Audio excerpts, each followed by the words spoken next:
Hey, hola, ¿cómo están? Bienvenidos al podcast político, el segundo episodio de nuestra tercera temporada. Más de 30 episodios hablando de política con muchos invitados. Algunos han salido trasquilados, pero el invitado de hoy no es que tenga mucho para cortar o de dónde cortar. Estamos desde acá, desde Santa Marta, desde la casa de nuestro invitado, para hablar de él, de lo que aspira, de lo que sueña, de cómo ha sido todo su trabajo estos últimos años, que ha sido una persona bastante relevante y significativa para su institución. Quiero invitarlos a que se conecten en nuestras redes sociales, a que compartan y nos sigan en las plataformas de Spotify y YouTube, y nos sigan en Instagram y Facebook, y también en Twitter, donde también compartimos el podcast político, un espacio que se ha venido posicionando poco a poco en el sector de Magdalena y del Caribe colombiano como el principal espacio de diálogo político sin censura, a calzón quitado, con todos nuestros invitados. Hombre, sin más preámbulo, agradecerle Jan Rogelio Linero Cueto. Jan Rogelio Linero Cueto, el hijo de Claribel y de Rogelio. Sí, señor. Profe Jan, bienvenido al podcast político. Hombre, gracias por invitarme, por aceptar esta participación, por abrirnos la puerta de su casa a mí, al equipo Infinito Feeling que produce este podcast, para hablar de universidad, de su vida, hasta de cabello. No, Pedro, gracias a ti, a todo el equipo de trabajo por estar acá, compartiendo, hablando un poco acerca de las cosas buenas que se pueden hacer por Santa Marta, por la universidad, por la región, ¿no? Teniendo en cuenta que son muy pocos los espacios en Santa Marta y en Magdalena en los que se puede entregar la oportunidad de hablar a calzón quitado. Oiga, antes de entrar a lo que usted quiere contarnos y anunciar a través de este espacio, ¿quién es Jan Linero Cueto? Jan Rogelio. Te lo mencionaba ahorita. Jan Rogelio Linero Cueto es el hijo de la vieja Claribel y del viejo Rogelio, el mayor de 7 hermanos. Tengo 4 preciosas hijas biológicas. Tengo a Alfonso y tengo un montón de sobrinas que también y sobrinos que fueran como mis hijos. Creo que son como 15, 16 y por eso decidí ya no tener más ahijados, ahijadas. Ya son muchos, ya uno tiene que ser coherente con la vida para poder dedicar un tiempo a cada uno.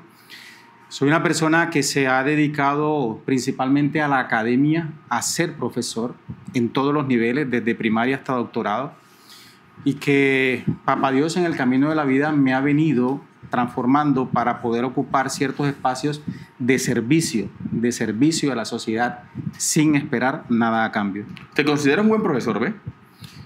Bueno, soy de los profesores que se entrega al 100 por 1, ¿sabes? Que no tiene problema en sentarse en el piso para dar una claridad cuando sea necesario.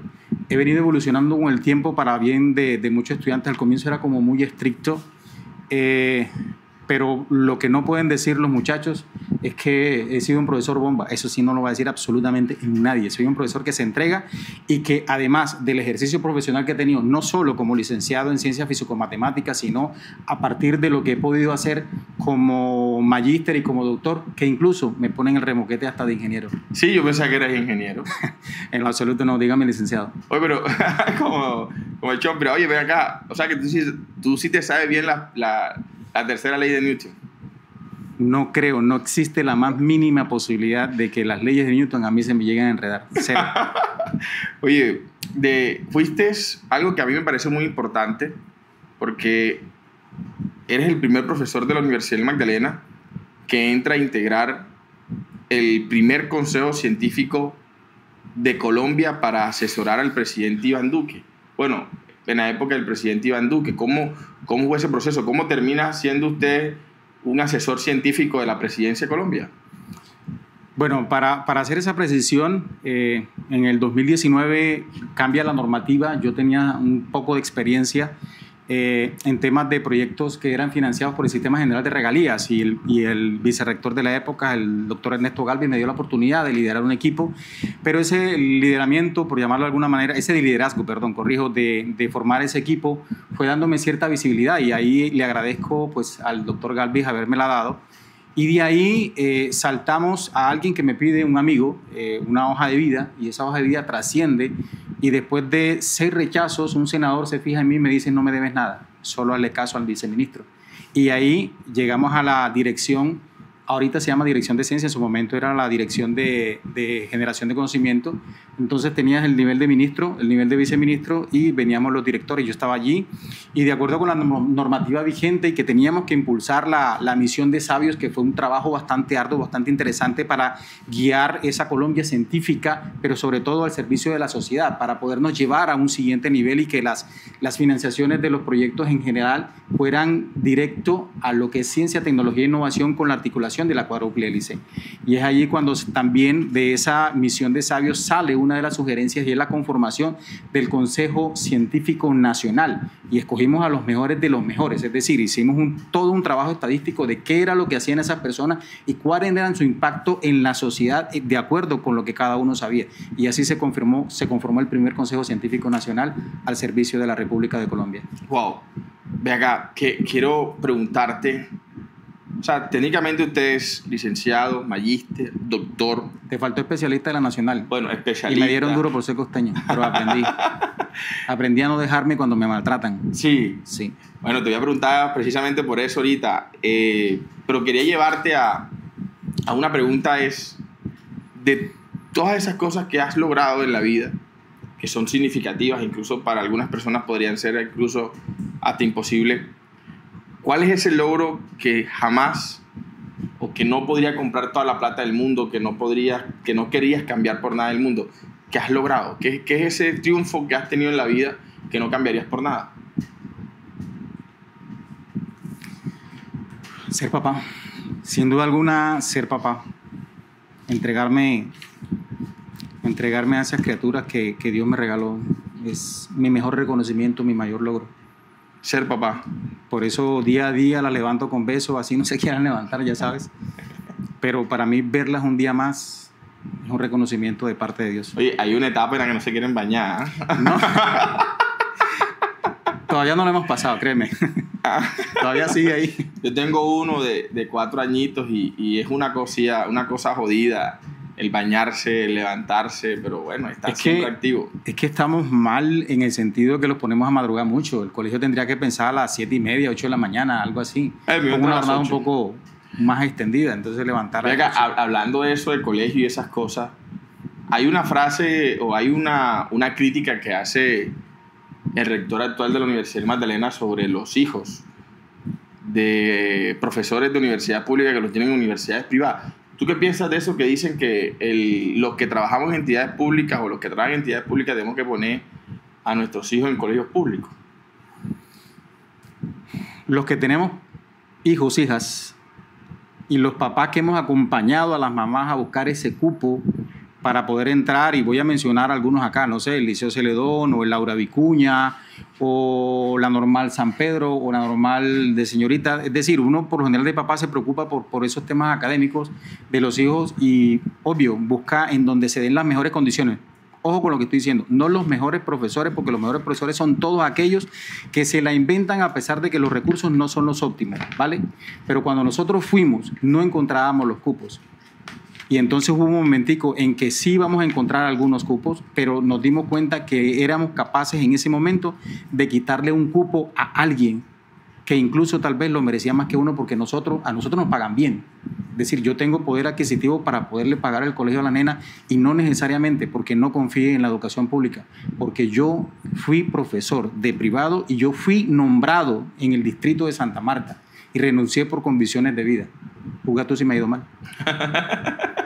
No, o sea que ese tema, bueno, que a veces las personas hablan sin sentir, ¿no? Porque cuando nace el niño, cuando uno es papá, la vida, la percepción, todo le cambia. Incluso mi hija mayor, Carolina, las inscripciones que hicimos de universidad para medicina fueron en la Universidad de Antioquia y ella hizo todo su pre, en la Universidad de Cartagena y en la Universidad del Magdalena. Ella decidió vincularse con esas universidades, por supuesto todo el apoyo requerido. Actualmente ya está haciendo su internado acá en la Universidad del Magdalena. Esa es mi apuesta, mi universidad. Tu universidad, total. Oye, ve acá, precisamente eso, hablemos de universidad. Hasta hace poco eras el vicerrector de extensión, considerada la vicerrectoría más dinámica, más política, la que a veces mueve muchos recursos. O sea, incluso se volvió el fortín en su momento del hoy rector. Desde allí logró de bancar al rector y a su candidato a la rectoría en 2016, como era el profesor Rupert Scorza y su candidato Pedro Eslava. Yo quiero preguntarte, ¿cómo terminaste allí? Cuando Pablo me invita a ser vicerrector de extensión, fue a mi regreso del ministerio. Previo a eso, antes de irme para el ministerio, ya él me había hecho la sugerencia, pues el ofrecimiento mejor, para ser vicerrector de investigación. Después me voy para el ministerio. O sea, él te ofreció viceinvestigación antes que Galvis. No, después de Galvis. Después de Galvis. O sea, hubiese sido tú y no Jorge Elías. Afirmativo. Entonces ya regreso y me piden organizar ciertos temas allí y avanzar porque se notaba cierto estancamiento y que los temas de la vicerrectoría no se estaban notando. Me dieron una tarea porque la autopista ya estaba hecha. Hay algunos, en palabras del rector, que creen que el camino ya estaba hecho y en efecto la tarea que han hecho los predecesores en la universidad y el trabajo de Pablo ha sido en ese sentido pues loable. Los números lo indican, eso sería un exabrupto por decirlo. Lo contrario, sin embargo, ahora el problema es de motor. Cuando yo entendí eso, logré sacar cuáles eran los indicadores, porque algo que me decían era cuando yo estaba, entonces empecé a buscar la historia de cómo vino creciendo en diferentes cosas o estancándose tal vez en algún sentido la vicerrectoría de extensión, y a pesar de ser una vicerrectoría con un presupuesto de 396 millones de pesos, es todo el presupuesto para el funcionamiento del plan de acción de esa vicerrectoría, y que tú llegues y te preguntes cuánto vale ese plan de acción y la gente que está ahí no sabe, en algún momento algunos se sintieron tocados porque en efecto el efecto Borno existe, ¿no? Entonces yo pedí una rotación, no fue dada, y a mí me dijeron con ese equipo yo hice, y con ese equipo llegamos incluso... O sea, usted pidió cambio y no se lo aceptaron. Yo no pedí que cambiaran ni votaran a nadie. ¿Por qué? Porque la gente que está ahí es muy valiosa y ha mostrado su valía con los resultados que tenían. Era simplemente un tema de dirección, de motivación incluso, y eso se logró. Tanto así que logramos traer las diferentes unidades a un espacio que era más pequeño y que al comienzo se volvió un poco incómodo para algunos, pero se dieron cuenta cuál era la dinámica de trabajo que queríamos para unirlos, ¿vale? En ese sentido, logramos solo en uno de los indicadores, logramos traerlo y conseguimos casi 57 mil millones de pesos y dejando solo para la firma 4.500 con un proyecto de CENIC que lo firmaron ahora recientemente. Por algún motivo Pablo no lo quiso firmar. ¿Cuál?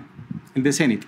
De CENIC, uno de CENIC que recientemente se tomaron Colorado. La foto de Pozos Colorado. Exacto, ese lo dejamos formulado por la ingeniera Evelyn, incluso. Es un proyecto que empezó con 1.000 y tanto y lo dejamos poco más de 4.500 millones de pesos solo por CENIC, ¿no? Sin contar con la capacidad instalada. O sea, usted lo dejó listo, no se firmó cuando usted, sino se firmó cuando usted se fue. Exacto, eso se dejó listo para la foto.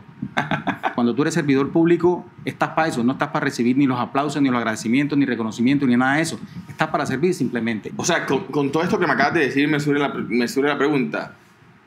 De todo lo que hiciste, ¿cuál es lo que más te enorgullece que lograste en tu gestión? Servir. Yo recuerdo que cuando yo entré hice una reunión porque recibía varios llamados de atención, quejas por el tema del servicio.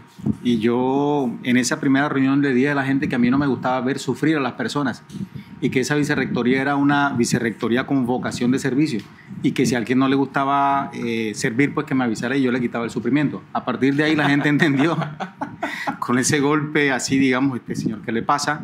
Pero después lo fueron entendiendo, que era de buena gana. O sea, cambiaste el paradigma de servir en la vicerrectoría. Exacto, no es un tema de votar, es decir, la gente que está es la que tiene que seguir, no tienes que cambiar a nadie.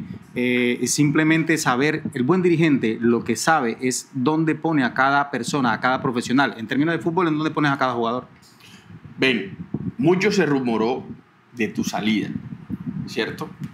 Algunas personas decían que llegaste a la vicerrectoría de la mano de la hermana del hoy rector y eras una apuesta política interna para renovar la dirección universitaria y que eso incomodó al ingeniero y por eso te sacaron, para que no te volvieras un problema.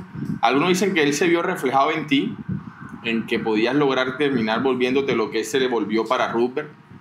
Otros dicen que fue porque la vicerrectoría se la prometieron a un grupo político externo para poder generar unos temas, esto y lo otro. Y algunos también comentan de que saliste envuelto en una situación de escándalo por irregularidades en el manejo de recursos. O sea, algunos dicen no, que él se robó una plata, que hubo una vaina aquí, un proyecto allá, un proyecto acá. ¿qué pasó realmente con tu salida? O sea, ¿cuál fue la razón real? Mira, el manual del manipulador, buena parte de la directiva de la Universidad Magdalena se la sabe al dedo. Una de esas cosas es repetir las mentiras. Entonces, no, si tú repites una mentira, la gente simplemente por tergiversación de mensaje lo echa para adelante. Pero hay algo que yo tengo claro, desde que yo era incluso profesor de colegio, de esos que les malpagaban a uno, cuando la gente te quería entregar una botella de whisky a final de año, en la vida me la dejé dar. Desde el año 2015, en la Universidad Magdalena se hacían, yo lo pregunté, cuando llegaron el tema de los concursos para temas relacionados con los consejos municipales en general, ¿no? Sí, claro. Entonces empiezan las llamadas, empiezan las cosas, los amigos ficticios a aparecerte. Yo nunca me dejé tocar por eso. Pero algo que no se hacía también desde la administración de la vicerrectoría era cerrar los ciclos a diciembre. Y máximo cuando tienes un cambio de gobernantes, entonces esas cuentas te las vienen a pagar en mayo si te va bien. Sí, te va bien. Entonces esos ciclos quisimos cerrarlo, hicimos el ejercicio de cerrar, pero los profesores a cargo de eso estaban de viaje, entonces hicimos pues un barrido pues para poder firmar, etcétera. Y en uno de esos nos dimos cuenta de un error involuntario e hicimos un análisis y por ética, simplemente por ética, enviamos el informe, no por otras razones. Entonces, si venía una IA, la que quieras, y me pueden revisar la caja, que la tiene el doctor Castillo, así diga que no, que la tiene, se le llevó y pudo constatar que el error que se estaba aprobando en el documento de calificación, en el archivo de calificación versus el documento, era la realidad, y que por simple ética, ahora, de ahí en adelante, lo que haga el consejo, ellos tienen sus asesores jurídicos, podrán hacerlo. Lo que sí te digo es algo. Yo, Jean Rogelio Linero Cueto, el hijo de Claribel y de Rogelio, duré una semana juntando los papeles dentro de la universidad más los exámenes que pusieron para poderlos tener listos todos y pudieran hacer la resolución de nombramiento. Mi sucesor, a mí me relevan del cargo y es normal que lo hubieran hecho. A mí me relevan del cargo. ¿Cuál fue el consejo? ¿Qué municipio fue ese que Valledupar. Ok, o sea que tú sales porque molestaste en un proceso de Valledupar. Sí, mandamos el informe y lo decidí mandar por ética y puede revisarlo la IA. O sea, por hacer las cosas bien en la relación del concurso del personal. Claro, es que los señores vinieron acá, armaron el escándalo que quieras de la vida, fue un escándalo mediático y esos escándalos mediáticos son normales y lo puedes ver bien, las tutelas, las reclamaciones, porque los intereses políticos alrededor de eso son muchos. Sí, claro. Y yo no tengo una vida política, no tengo un padrino político, el único padrino mío y abogado grande es Papá Dios, no tengo otro. Pero ellos entre sí se buscan. Entonces ellos llegaron acá, el señor rector tiene una novedad familiar, los atendió el vicerrector administrativo. Minutos después recibo la llamada grotesca que escuchó mi hija mayor. Y es así. Te insultaron. Me dolió. Mi hija escuchó todo. Lo que sí te digo es que a mí, ¿Quién te llamó? mis documentos, Pablo, Wow. mis documentos ya demoró una semana. Mi sucesor, mi acta de relevo, mi acta de resolución de que ya la comisión termina, es un día 16. El nuevo firmó 17, 18, una cosa así. Tiempo récord, ¿cierto? Ya tenían a quien te reemplazara. Sí, en diciembre yo fui avisado por una persona que mi cambio venía. Ahora, el tema es del cómo. O sea, te avisaron, hey, te van a sacar. Sí, ya yo sabía eso. O sea, tuviste la papaya entonces, o sea, molestaste un contrato que no debías molestar y eso aceleró tu salida. Lo hubiera vuelto a hacer por ética, simplemente. Wow. No soy de los que va... Y si eso me iba a costar el puesto, pues nada, me lo hubieran pedido la renuncia, igual lo hubieran renunciado. No, Exacto. que te tienes que ir por esto, yo lo hubiera renunciado porque lo hubiera vuelto a hacer. Ahora, para lo de atrás, que si llegué por norma, no llegué por norma... Ah, yo no la nombré, la nombraste tú. Yo la nombré, pero sí, pero no pasa nada. Norma y yo somos amigos, compartimos espacios, etcétera, y en las redes lo han visto, eso no es ningún secreto. Aprovecho para saludarle e invitarle al podcast, ¿no? Una mujer que tiene mucho por Sí, contar sí, y un sí, reto que asumió. Me le como quito el sombrero. La enlace verdad, territorial es una mujer ministerio. de demasiado talante que necesita la ciudad, que necesita el departamento, de verdad. Definitivamente. Bueno, profe, está invitada al podcast, ¿yo? Ya sabemos. Entonces, Que venga. hey, sales porque incomodaste un contrato, o sea, Y de por ahí hacer las cosas bien. y de ahí un para adelante documento empezar. molestó, vino y saliste. Sí, y de ahí para adelante empezaron con la cantidad y bueno, como todos políticos, siempre que entran empiezan a gobernar mirando con retrovisor, no sabiendo que estamos tratando con académicos. Yo cuando entré ahí, porque nosotros los profesores no somos educados en esos temas, por eso tenemos los diferentes asesores, y cuando había cierta novedad, porque con contratación pública siempre hay novedades. Sí, claro. Yo nunca llamé a ningún vicerrector a estarle molestando, faltó la cédula, faltó esta bolsa de agua, como si lo han hecho conmigo. ¿Te han llamado? O sea que si Todavía ni siquiera me han recibido el cargo. ¿Cómo así? No, nada, ya se vencieron los tiempos. Yo entregué, hicieron una cantidad de requerimientos, puse un derecho de petición, todavía es y no me han contestado, no me han recibido el cargo. Pues madre. Y ve acá, y esa llamada insultante, ¿en qué términos terminó contigo? ¿En qué términos quedó la relación con el rector entonces? Es el administrador, es el rector de la Universidad Magdalena. Yo soy un profesor de la Universidad Magdalena. Wow. ¿Y tu hija escuchó todo? Sí. Yo siempre le dije a él, el día que nuestros caminos se vayan a separar, yo mismo te lo digo. Sin embargo, pues él decidió escuchar a todo mundo, menos a mí. De hecho, nunca me dio la oportunidad para decir nada. Suele pasar. Se queda con algo y eso es lo que... Esa es la verdad con la que se queda. La verdad absoluta. Entonces, así, es difícil gobernar, ¿no? Wow. Esto me lleva al meollo del asunto. Muchos dicen, desde que llegaste a esa vicerrectoría, desde ese episodio, que para mí es chistoso, pero es clave porque fue un evento de la celebración del Día del Niño, un tema de recolección de fondos, creo que para ancianato, que te disfrazaste de UP. Sí. Y el rector se puso un traje de esos que parecían de la quinta de Iron Man y te llevaste el foco de atención de todos. Y pareció jerárquicamente en el imaginario de todos, tú eres la figura principal. Mira. Todos se tomaron fotos contigo, todos querían contigo. Y yo cuando vi esa foto, te digo acá, yo dije, uy papi, este man va a ser candidato. No, cero. En ese momento... Cero, mira, se lo puedo decir con la mayor sinceridad del mundo y mirándole a los ojos a cualquier persona. Cuando me decían, me felicitaban incluso por llegar ahí, yo le decía, no me felicite, felicíteme cuando termine mi tarea y la haya hecho bien. Apláudame al final cuando haya hecho la tarea bien, cuando me haya entregado y haya hecho las cosas bien. Por supuesto, administrar en democracia es muy difícil y no todo el mundo queda contento. Y además con 396 millones de pesos y el resto tienen que buscarlo es complicado, ¿vale? Y no niego que había gente que decía, espera un momentico que te voy a colgar porque voy a saludar al próximo rector de la Universidad Magdalena. Y esa bola se va corriendo, mijo, y eso fue causando cierto eso es lo que celo. me tiene a mí aquí. ¿Vas a ser candidato a la rectoría de la universidad? ¿Quién dijo miedo? ¿Quién dijo miedo o no? ¿Vas a ser? Sí, ¿quién dijo miedo? Ok. ¿No? Entonces, pero me refiero que en ese momentito la respuesta era no el servicio, pero mi ética profesional me indica, me lleva, y el valor moral y la fortaleza de Dios que tengo para sacar esta universidad adelante, porque no podemos permitir que la gente se siga atornillando en el poder. Ya le tengo un favorcito para ayudarles con eso. Un destornillador. Uno tiene que ser coherente en la vida. Tú no puedes haber montado algo al comienzo, 8 años atrás, y resulta que los que te acompañaron en eso también decían que no. Y ahora resulta que ahora sí es bueno y en el último segundo, cuando ya jurídicamente hablando algunas figuras ya no son viables. Oh, sorpresa. Wow. Ven, ¿qué te hizo cambiar entonces de no así ser candidato a rector? Se llama miedo. En la así? Universidad existe miedo.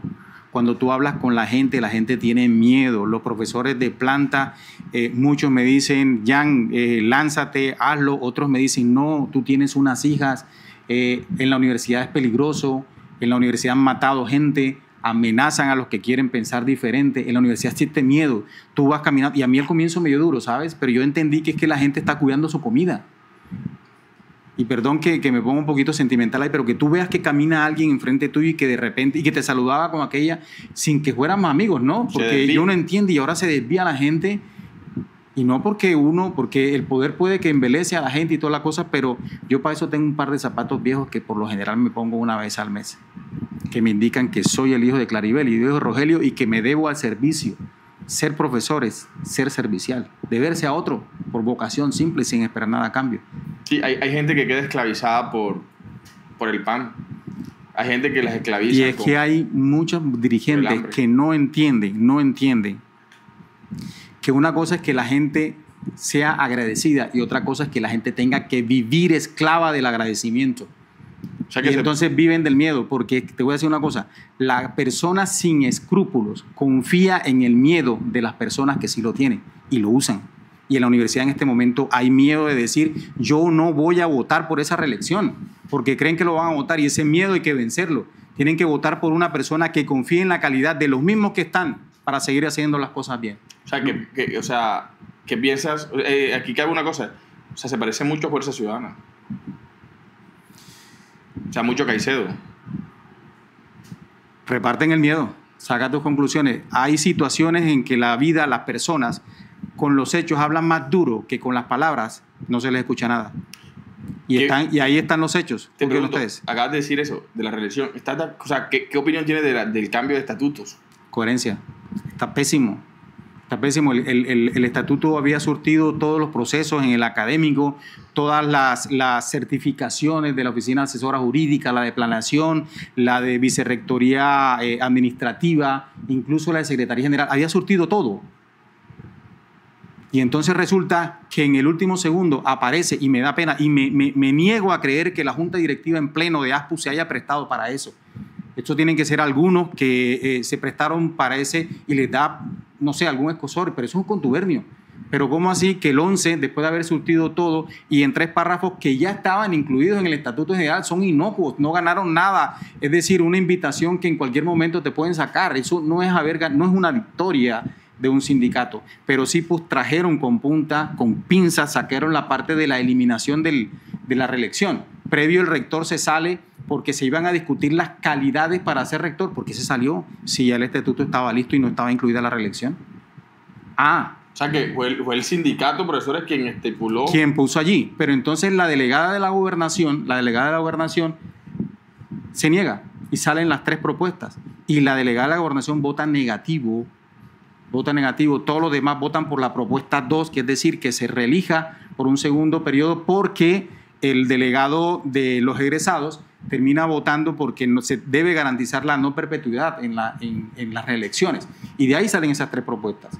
Pero entonces se miente cuando se dice que la delegada de la gobernación se abstuvo. Claro que se abstuvo de un estatuto general completo, pero era porque se estaba colgando lo que comúnmente se llama un mico. O sea, un orangután entró en un mico, mejor dicho, gigante. Godzilla, ¿cómo se llama? Sí, Godzilla. No, Godzilla es el dinosaurio, el otro. No, King Kong. King Kong le quedó chiquito. Oye, y el voto de la presidencia también se abstuvo. Lo que sucede es que ella no se presentó por alguna novedad especial que lo mandó en su correo. No. Ella lo que quiso era que se discutiera un tema posterior con respecto a la ampliación de los periodos de las representaciones. Pero el argumento del Consejo Superior en ese momento es que eso ya se había debatido lo suficiente. Sería interesante que pudieran mostrar, sin miedo alguno, de cuándo le mandaron el correo a los consejeros superiores para el estudio completo de un estatuto general bastante, porque además cuando hacen un día antes.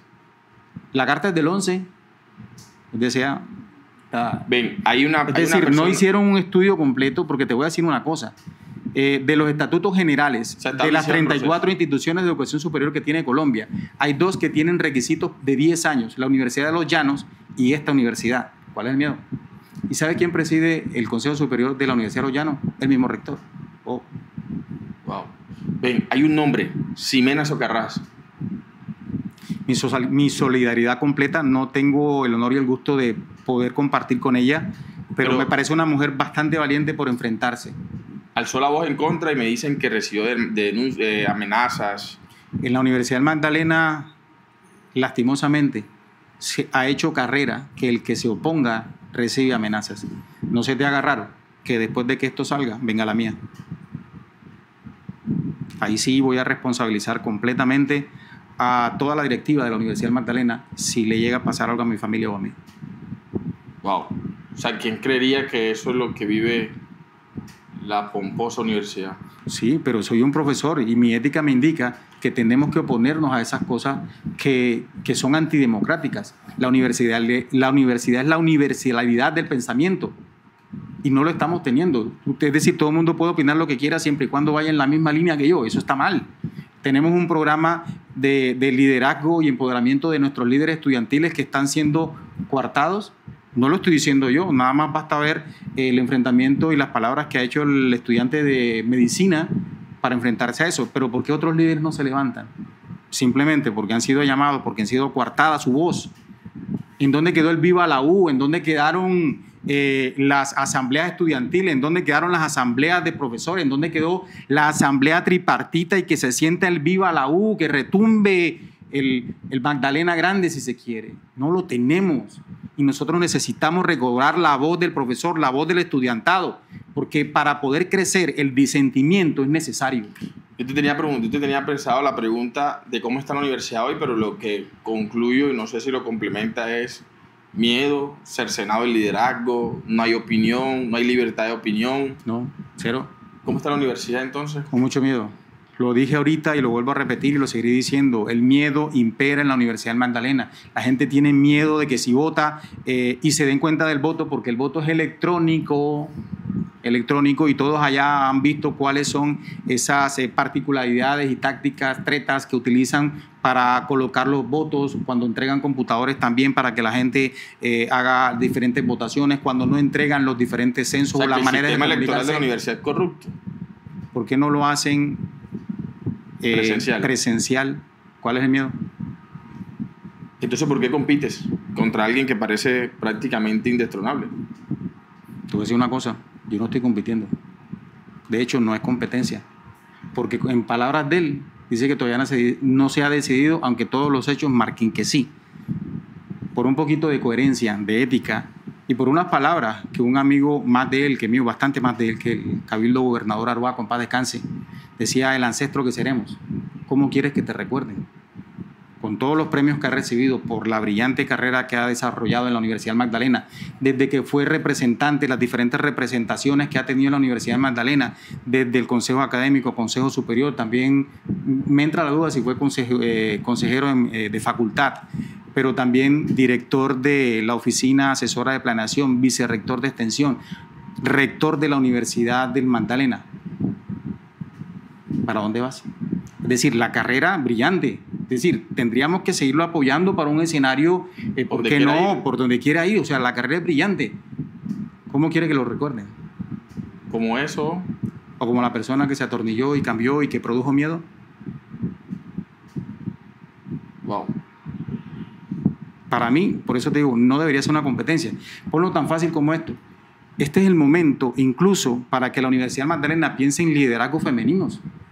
Porque incluso ya lo colocaron en el nuevo estatuto general, que no debería estar hecho ahí, escrito. Sin embargo, el machismo en ciertos sentidos está y te toca dejarlo escrito.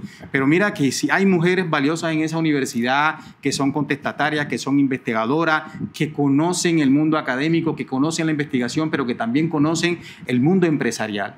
Y esta universidad sí que necesita esa articulación de la cuádruple hélice, que bastante bien que la ejercí cuando estuve en el ministerio. No, y eso es una de las razones que hizo salirse de la universidad a la profe, a la amiga tuya.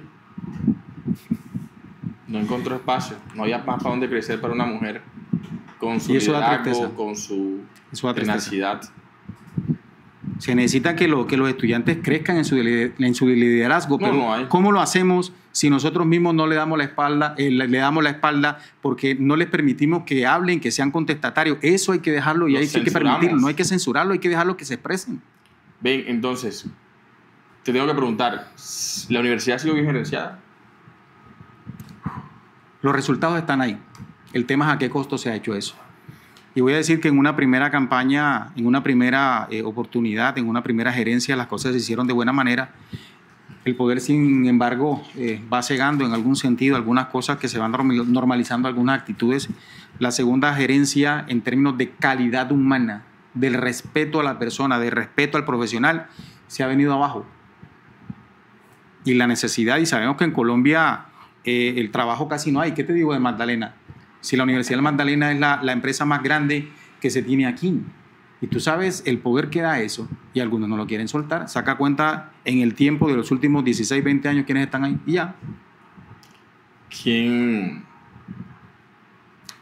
para ti, qué te diferencia del ingeniero? Lo primero, que soy licenciado, no soy ingeniero.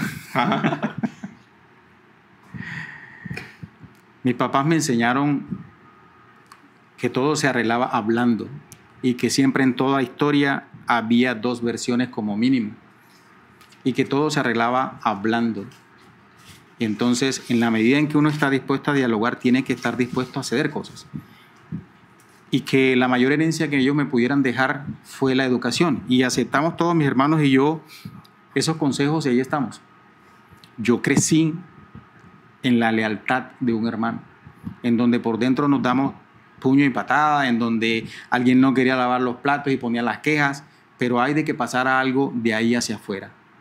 Es decir, tú sentías el respaldo de tu hermano mayor, yo. Tú sentías el respaldo de tus papás cuando algo pasaba. Entonces yo crecí en la lealtad, yo crecí en la amistad, en mi casa fácilmente, entre primos, hermanos, y la gente que siempre llegaba, porque yo no sé cómo hacía mi mamá, porque siempre había un plato con 4 onzas de queso, no sé cómo le hacía. Entonces, uno creció y tal vez, como me dice un amigo, tú eres hueva gente, no reconoces la maldad. Es que no tendría cómo reconocerla, porque crecí en la bondad, crecí en la lealtad. Te juro que pareciera que fueran palabras de otra persona, pero son fuertes. ¿Por qué crees que quede un nuevo rector? Todo en la vida, desde los orígenes. Y no tiene nada que ver con temas religiosos. Puedes tener la convicción de vida que tengas. Todo se llama ciclo. Todo tiene un ciclo. Y las normas se hicieron para respetarlas, no para violarlas, no para acomodarlas a mi servicio, no para acomodarlas al servicio de las personas que me sirvan y que necesito seguir mandando. Los ciclos se cumplen y la Universidad del Magdalena necesita crecer en democracia y necesita abrir otros espacios, necesita otra dinámica. Y la dinámica que tenemos, si ya tú tienes unos indicadores de gestión del 90 y tanto %, ¿qué más te queda por hacer en un tercer mandato? Ya se cumplió un ciclo, salgamos por lo alto, con dignidad, con altura, con decoro, con los reconocimientos que eso tiene, con los números de tener los mejores indicadores de gestión en la vida de la Universidad Magdalena. O sea que él pierde más ganando el tercero y perdiendo el tercero. O sea, haga lo que haga, si se postula, pierde todo lo que ha logrado en reconocimiento. Sí, porque pierdes un poco de legitimidad. Pasará de ser el héroe a volverse el tirano. Porque cambiaste las normas a tu favor. Y ya no podrá decir, es que yo me salí. Eso es insultar a los que tenemos 2 neuronas medianamente conectadas. Oh, yo no sabía. No, el único que dijo eso ya era el expresidente. O sea, ese cupo ya se venció. Ese cupo de que fue a mis espaldas. Yo me acabo de enterar. No, yo no sabía. No. Yo no sabía. Yo me salí. No. Para el repertorio de las salidas en más obvias del mundo.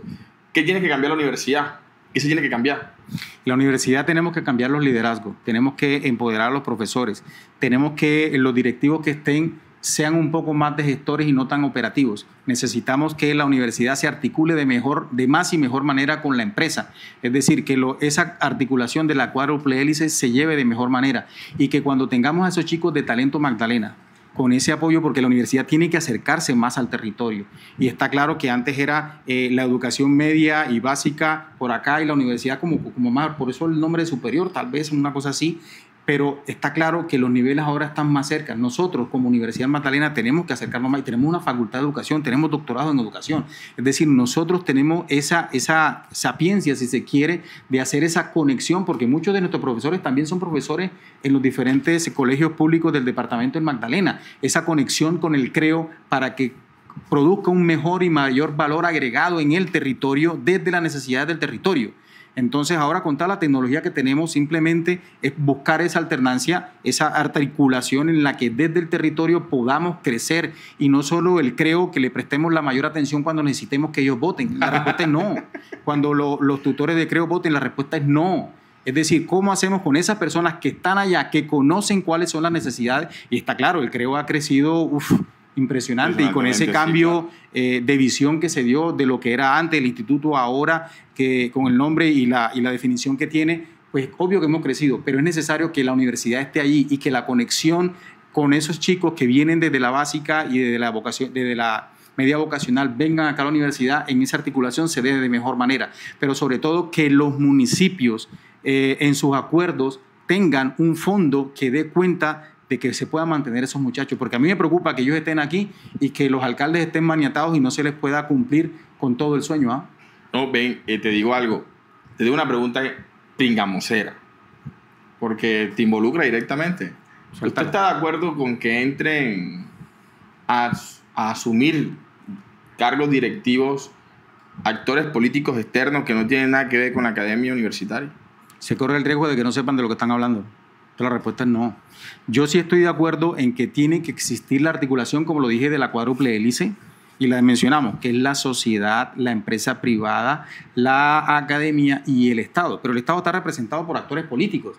Y nosotros estamos viviendo una época contraria a cuando Trino Luna estaba, solamente que los colores han cambiado. Claro, estamos entonces haciendo los diferentes convenios casi. Oye, pero eso es fuerte, ¿viste? No, claro, y obvio, mira que si yo he viajado un poquito, pues tengo amigos y me invitan a una conferencia, me invitan a la otra y los puedo traer y eso pues nada, hace que la universidad crezca y sea más visible, pero tendría que ser visible desde los profesores, no desde el dirigente. Te tengo que preguntar sí o sí. ¿Tú fuiste el vicerrector de Pablo? En absoluto no, cero. ¿Fuiste vicerrector del gobierno de Pablo? Fui vicerrector de la Universidad del Magdalena. Sí, del gobierno de Pablo. Pero no vicerrector de Pablo. Bueno, fuiste vicerrector de la Universidad del Magdalena bajo el gobierno de Pablo. Ok. Eres amigo de su hermana. O sea, cualquier despistado por ahí puede hacerse la pregunta, es que este man es el comodín. Este man está saliendo ahora a decir que va candidato, que está piti flauta. Es para legalizarle la candidatura de rector. Tú eres el candidato. O sea, ¿se va a repetir la historia del 2012 de Rupert con la profesora de biología? No, la respuesta es no. Tenga la plena seguridad cualquier ciudadano de a pie y de los que conozcan a mi mamá y a mi papá, que saben que yo no traicionaría la confianza de la gente. ¿No te prestas para esa sinvergüenzura? No me presto para esa sinvergüenzura. Y hablando de legalización, seguramente por miedo mucha gente no se presentará y dirán, bueno, aquí por lo menos vamos a dejarlo que se inscriba para que no se note que nadie se inscribió y entonces lavarle la cara. Con decirte que hasta prefiero renunciar ni siquiera para legitimizar eso. Si eso llegara a pasar, prefiero ni siquiera presentarme, porque sería terminar de legitimar eso suponiendo que el miedo venza. Que el miedo venza, porque tienen todo armado y siguen diciendo a la gente que todo está listo, todo está listo, todo está listo, y los están viendo. Y el ideario que tienen allá, profesor, no, pero ¿para qué? ¿Eso para qué? O sea, ¿sientes que puedes ganarle a él? Es que mira, David y Goliat. Pero es un yo no soy David. Pero Goliat estaba tan confiado en ganar todo que la gente ni siquiera peleaba, ponía a Goliat enfrente. Pero ¿sabes cuál es David? El voto de cada persona. Voten por una gerencia que dé cuenta y que valore el trabajo y el profesionalismo, que los trate con respeto, que los escuche. Es ahí la importancia del voto. O sea, que voten en su momento en caso tal que seas candidato. Porque no estamos en proselitismo, también para aclarar a la gente mal pensada. Oye, ¿qué consejo le darías a Pablo si lo tenemos aquí al frente? Si te lo encuentras, ¿qué consejo le darías? Lo que dije ahorita, ¿cómo quiere que lo recuerden?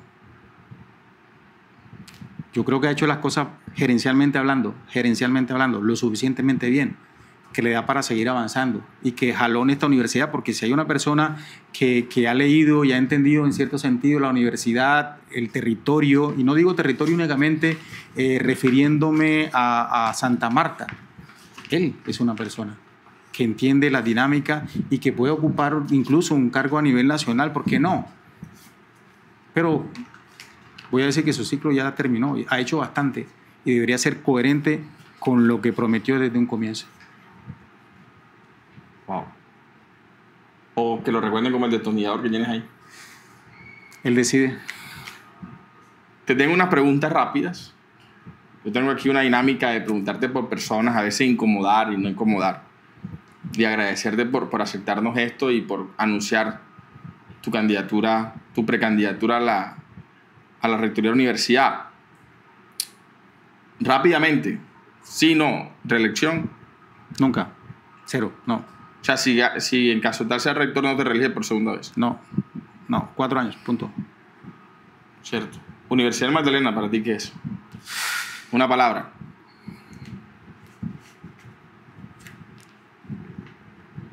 Rebeldía. Eso no de la universidad. Eso era un sueño. ¿Te acuerdas Eso de la universidad no lo es. ¿Te acuerdas de la canción? ¿Cuál? ¿Ah? ¿Cuál canción? I have a dream. No. Tengo un sueño. Ah, el discurso de Sí, Martin. tengo un sueño de Martin Luther King. La universidad en este momentico, la palabra es miedo. El Pablo Vera, para ti una palabra. Gerente. Norma Vera. Mujer berraca. Carlos Pineo Cuello. Líder. Te voy a preguntar por los tres excompañeros. Bueno, dos excompañeros. Bueno, los tres excompañeros y tu sucesor, Jaime Noguera. Siguiente pregunta. Oscar García. Siguiente. Jorge Elías Caro. Uf. Interesante persona. Muy buena y yo hubiera votado por él. Sí. Sí. ¿Será que sí es candidato o no?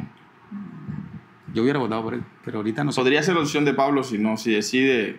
Es irresponsable de mi parte decir eso. Creo que no se prestaría el para eso. Tampoco. No. Es tu sucesor, Álvaro Méndez. Político. Ven, tengo aquí a Clarep, Mariana, Emma y Yanina. ¿Qué son para Carolina. ti? Y Caro. Y Caro sí, está medio- Carolina. La razón de existencia son las mujeres de mi vida. Yo cuando digo que vivo gobernado es verdad. ¿Pero la que te gobierna es Laura o la niña? Laura. Yo vivo con 6 mujeres aquí en casa. Sí, wow, todo un matriarcado. Sí, sí. Tengo que hacerte la pregunta de siempre todos los candidatos. ¿Vas a llegar hasta el final? ¿Dónde estás dispuesto a llegar? Es como el morrocoyo. Cuando metes la cabeza, sacas el cuerpo. O sea, si ya empezamos, terminamos. Oye, gracias por asistir, por acompañarnos, por aceptar esta invitación. Y cuando seas candidato, espero que hagamos un podcast para hablar de propuestas. Ese sí sería un podcast elegante, ¿sabes? Porque por estos días propuestas como que poco. Entonces, encantado. Tampoco puedes, ¿no? No puedes caer en la extemporaneidad de la campaña, aunque no sé cómo está el estatuto, como ya cambian todo últimamente. Tienes que cuidar porque hasta te pueden cambiar el estatuto electoral ahorita, ¿no? Sí, tiene sentido. Es mejor no. Entonces, sigamos hablando mejor del miedo que tiene la gente al que le han llevado, pues. Sorprendente, la verdad. Sí. Creo no solamente para mí, que soy egresado de la universidad, sino para los que nos escuchan y nos ven a través de Spotify, YouTube, Facebook. Es que esa es la Universidad de Magdalena. Sí, el miedo está. Incluso algunos ni siquiera se dan cuenta que es lo peor. Pero sí te cambian de carril. Entonces, Gracias, profe, por estar en el podcast. no, gracias a ti, Pedro, y nada, felicitarte por este espacio, 34 capítulos que vamos diciendo. Sí, 24. Eso ya quiere decir que el camino en ese sentido está trazado. De verdad, felicitaciones por darnos el espacio a los que por estos días no nos dan espacio para hablar. Bueno, profe, aquí siempre abierto. Soy Pedro David Tobías y este fue el podcast político, el episodio 34, el segundo de la tercera temporada. Agradecimiento a nuestro equipo de producción, Infinito Films, que es quien hace que esto se vea y se escuche como debe ser. A todos por estar conectados con nosotros. No olviden suscribirse a nuestro canal de YouTube y seguirnos en Spotify y en las redes sociales y compartir. Saludos a la Universidad de Magdalena. Vamos a estar muy atentos a su proceso electoral y desde ya le hacemos la invitación al rector Pablo Vera y a todos los que quieran llegar a este cargo importante de la universidad para este proceso electoral, que aquí están las puertas del podcast político para hablar sin tapujo y sin miedo, ya que el miedo está gobernando. Gracias a todos por seguirnos.